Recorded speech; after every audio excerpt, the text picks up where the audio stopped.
মার্কিন ইসরায়েলি বিমান হামলায় আয়াতুল্লাহ আলী খামেনি নিহত হওয়ার পর ইরানের নতুন সর্বোচ্চ নেতা হিসেবে তার ছেলে মোস্তফা আলী খামেনির নাম ঘোষণা করা হয়েছে।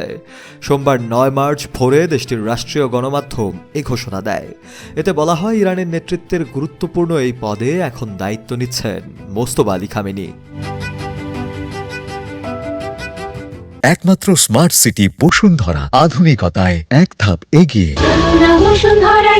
ইরানের ৮৮ সদস্যের অ্যাসেম্বলি অব এক্সপার্টস মোস্তফাকে এই পদে নির্বাচিত করেছে। দেশটির সংবিধান অনুযায়ী সর্বোচ্চ নেতা নির্বাচনের দায়িত্ব এই পরিষদের উপরই ন্যস্ত।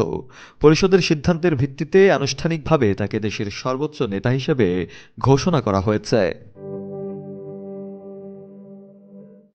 ১৯৭৯ সালে ইসলামী প্রজাতন্ত্র প্রতিষ্ঠার পর এটি দ্বিতীয়বারের মতো নতুন কোনো সর্বোচ্চ নেতা নির্বাচনের ঘটনা। এর আগে ৩ দশকেরও বেশি সময় আগে আয়াতুল্লাহ রুহুল্লাহ খামেনির মৃত্যুর পর দ্রুততার সঙ্গে আলী খামেনিকে সর্বোচ্চ নেতা হিসেবে নির্বাচিত করা হয়েছিল। ৫৬ বছর বয়সী মোস্তফা খামেনি প্রয়াত আলী খামেনির দ্বিতীয় পুত্র। তার কোনো আনুষ্ঠানিক সরকারি পদ না থাকলেও দীর্ঘদিন ধরেই পর্দার আড়ালে তার ব্যাপক প্রভাব থাকার কথা বলা হয়েছে।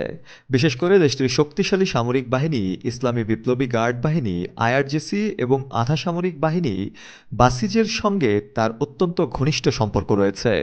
উল্লেখ্য, মোস্তফা কোনো উচ্চপদস্থ ধর্মীয় নেতা নন। ২০১৯ সালে মার্কিন যুক্তরাষ্ট্র তার ওপর নিষেধাজ্ঞা আরোপ করেছিল।